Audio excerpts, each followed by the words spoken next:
It was supposed to be the happiest day of her life. The church bells rang loud and proud, echoing through the hills of Vermont, while the grand hall behind the old Grayson estate bustled with hundreds of guests dressed in designer tuxedos and glittering gowns. Samantha Monroe stood hidden behind a row of hedges at the edge of the estate's massive garden. Her expensive wedding dress, once pristine, now clung to her legs in tatters. Her feet were scratched from gravel, her veil left tangled on a tree branch behind her. She ran. Not toward her future, but away from it. Her chest heaved with every breath as she stumbled across the rural road, not caring who saw her anymore. Her heart was pounding harder than her feet. She was leaving behind Philip Grayson, the charming, powerful millionaire her parents had been ecstatic she was marrying. But they never knew the truth. No one did. He wasn't a man. He was a mask. Beneath the charm were months of manipulation, control, emotional abuse. He had isolated her, silenced her, made her believe she was lucky to be with him.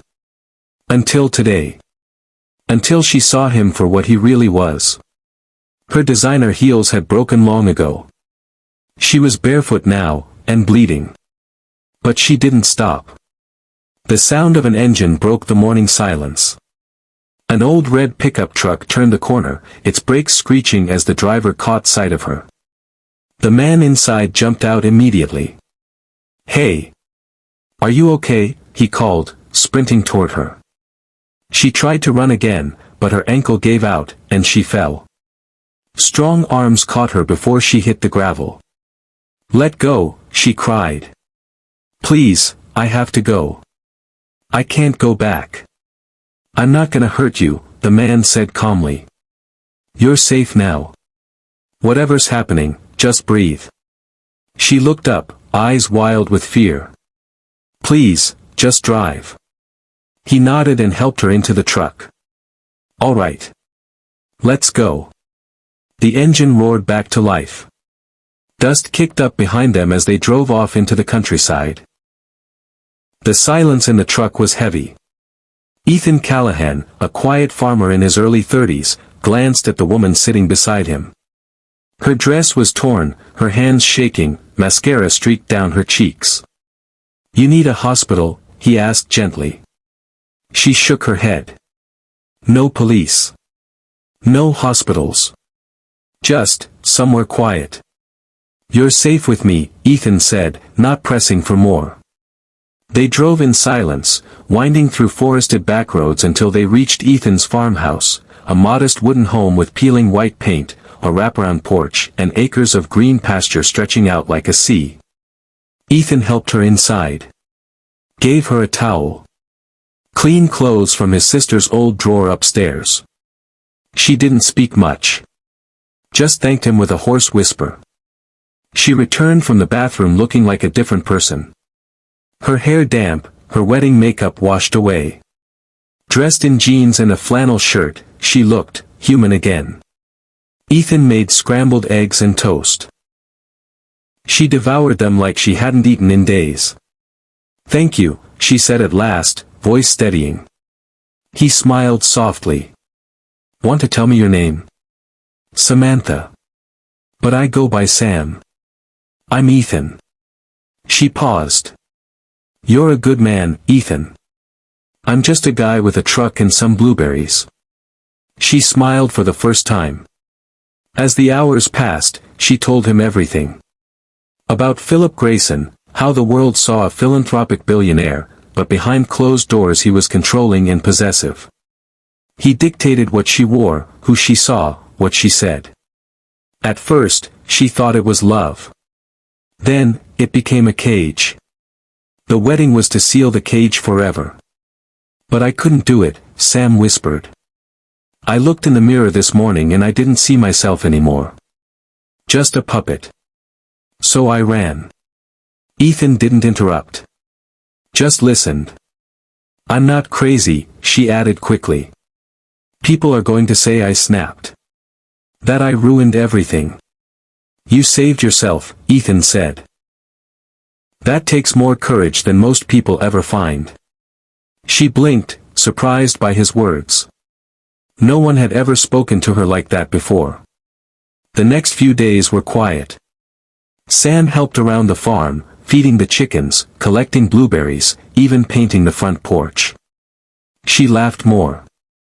Slept better. She was healing. Ethan noticed her transformation. And something stirred inside him too.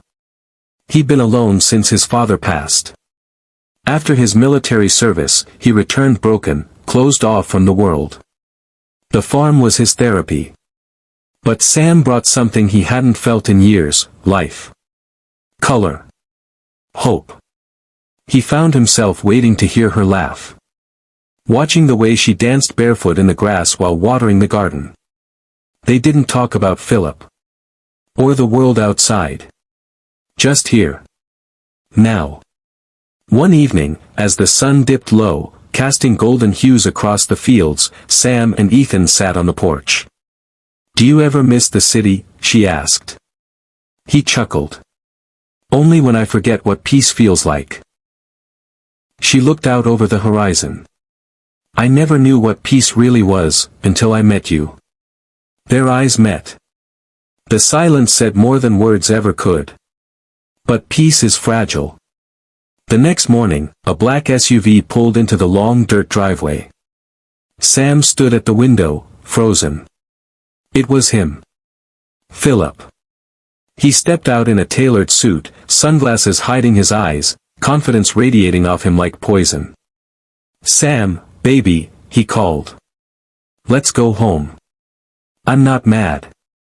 I forgive you." Ethan stepped outside. "She's not going anywhere." Philip looked him up and down, amused. "Who the hell are you?" "I'm the guy who helped her when you pushed her too far." Philip's tone turned dark. "You have no idea what you've gotten into. She's mine." Sam walked out slowly, standing beside Ethan.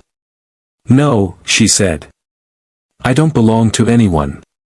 Philip's jaw tightened. "You're making a mistake." "I made the mistake of saying yes to you," she replied. "But I'm done being afraid." Philip stared at her, then at Ethan, then turned back to his car. "This isn't over," he hissed. But as his SUV vanished in the dust, Sam knew, this part of her life was. The media storm came days later. Photos leaked. Rumors spread. The runaway bride of Vermont became a tabloid headline. But Sam wasn't ashamed. Not anymore. With help from a lawyer Ethan connected her to, she exposed Philip's abuse. Other women came forward. His empire began to crumble. Sam stayed on the farm. Not because she was hiding. Because she had found something real. She opened a tiny flower shop in the local market, making rustic wedding bouquets. The irony wasn't lost on her. One spring afternoon, while they sat on the truck bed, drinking lemonade and watching the sunset, Ethan turned to her. "You ever think about trying again? You know, the whole love thing." She grinned. "With the right person? Maybe." He handed her a wildflower bouquet. "I know this isn't diamonds," he said. "But maybe you'd consider staying a while longer." She laughed. "Only if I don't have to wear a white dress this time." He smiled, leaning close. "No dress required." And in that moment, beneath the vast Vermont sky, two broken souls found something neither of them were looking for, but both had needed all along. Home.